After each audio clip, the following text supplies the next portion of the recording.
बिस्मिल्लाहिर्रहमानिर्रहीम।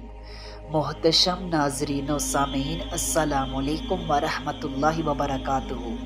नाजरीन कराम, एवरी वीक आप हमारे चैनल पर तफसीरुल कुरान सुनते हैं। अल्लाह ताला के फजलो करम से हमने सूरह बकरा की फर्स्ट 232 वर्सेस पर बात कर ली थी और आज की इस एपिसोड में हम सूरह बकरा के वर्स 233 पर डिस्कशन करेंगे।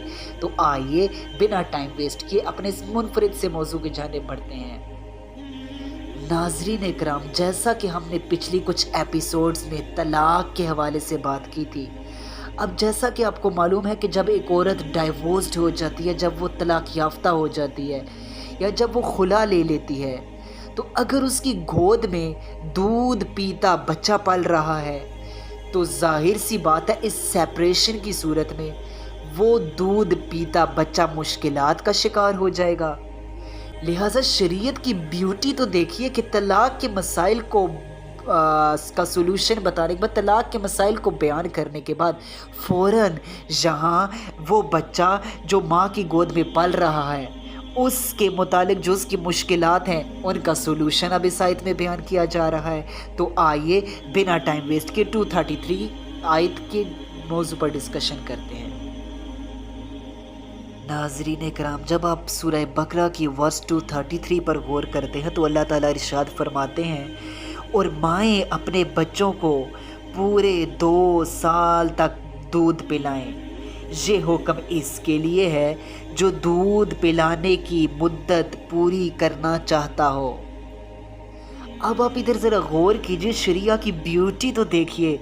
आप देखें कि इस मसले को हल करने के लिए ये आयत का नज़ूल हो जाता है ताकि जो इस्लामिक सोसाइटी है, जो इस्लामिक माशरा है, वो किसी भी किस्म की उलझन का शिकार ना रहे। अब आप इस आयत पर गौर करें तो सबसे पहले जो हमें इधर बात मालूम होती है वो ब्रेस्ट फीडिंग की जो ड्यूरेशन है, जो ब्रेस्ट फीडिंग का टाइम स्पेन, जो दूध पिलाने की मुद्दत है, जो रज़ात की मुद्दत है, वो बयान की जा रही है। जैसा कि इस आयत से हमें ये बात मालूम हो गई कि जो ब्रेस्ट फीडिंग का टाइम स्पेन है, जो ब्रेस्ट फीडिंग का पीरियड है, जो दूध पिलाने की मुद्दत है, वो 2 साल तक है, 2 ईयर्स तक है।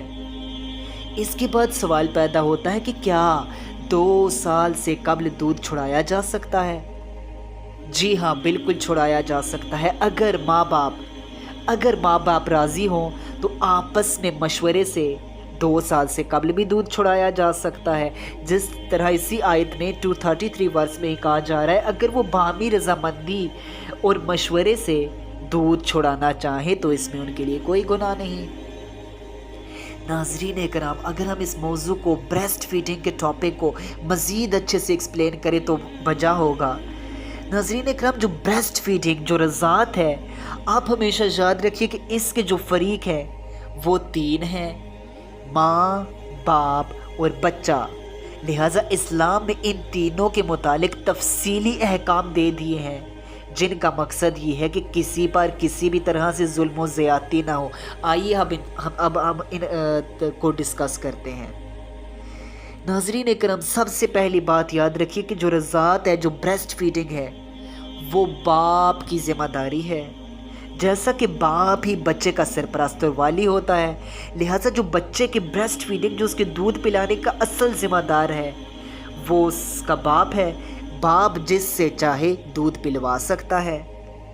नंबर 2 पर हमेशा बात याद रखिए कि इसके बावजूद कि ये राइट तो बाप को हासिल है कि वो जिससे चाहे दूध पिलवा सकता है, लेकिन जो ब्रेस्ट फीडिंग करवाने की, जो दूध पिलाने की असल हकदार है, वो बच्चे की मदर, वो उसकी माँ है। जैसा कि माँ से बेहतर कोई दूध पिलाने वाला हो नहीं सकता, क्योंकि इसने प्रेगनेंसी के दौरान, ड्यूरिंग प्रेगनेंसी, इतनी मुशक्क़त उठाई है और डिलीवरी के वक्त जो इसने मुशक्क़त उठाई है, तो लिहाजा उसका हक बनता है कि वही इस बच्चे को ब्रेस्ट फीड कराए। लेकिन अब माँ को मजबूर नहीं किया जा सकता कि हर सूरत में वही बच्चे को दूध पिलाए। अगर किसी वजह से, फॉर एग्ज़ाम्पल, अगर माँ में कोई बीमारी है, कोई डिज़ीज़ है, कोई प्रॉब्लम है या दूध ही नहीं आता, तो इस सूरत में अब बाप उसे फोर्स नहीं कर सकता कि वही उसको दूध पिलाए। बाप किसी दाइया का, उसे चाहिए कि वो किसी दाइया की अरेंजमेंट करे, किसी दाइया को अरेंज करे जो इस बच्चे को दूध पिलाए। नाज़रीन कराम, अब सवाल ये पैदा होता है कि अगर बाप इस वक्त मौजूद ना हो तो फिर ये ज़िम्मेदारी किसकी होगी? तो फरमाया गया कि अगर बाप ज़िंदा ना हो तो बच्चे को दूध का जो इंतज़ाम करना वो उस बाप के वारिस के ज़िम्मे होगा।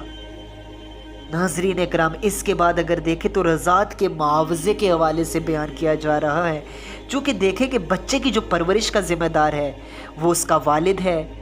जब तक बच्चा दूध पीता रहे तो बाप बच्चे की माँ को दूध पिलाने का ख़र्चा अपनी माली हैसियत के मुताबिक देता रहेगा और मुआवज़ा बातचीत के ज़रिए तय किया जा सकता है, नेक नियति से तय किया जा सकता है।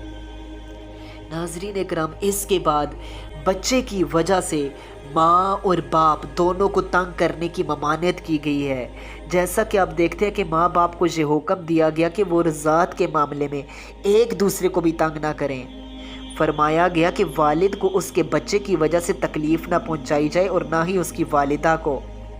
यहाँ ये बात याद रखिए कि माँ को बहरहाल अपने बच्चे से मोहब्बत होती है और वो उसकी जुदाई बर्दाश्त नहीं कर सकती, लिहाजा इस बात को पेश नज़र रखते हुए अब मर्द को ये इख्तियार हासिल नहीं कि वो इस चीज़ का फ़ायदा उठाते हुए कि ये जुदाई बर्दाश्त नहीं कर सकती तो वो सख्ती का मुज़ाहिरा शुरू कर दे और माँ के प्यार भरे जज्बात से नाजायज़ फ़ायदा उठा ले।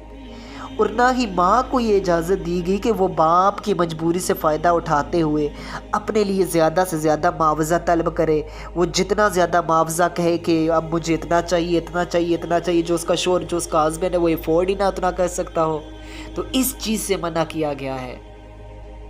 नाज़रीन इकराम, अपने आज के इस मौजू को हम यहीं पर एंड करते हैं। सांसों ने वफ़ा की तो नेक्स्ट एपिसोड में एक और मुनफरिद और दिलचस्प मौजू लेकर हाजिर होंगे। तब तक के लिए अल्लाह हाफिज़।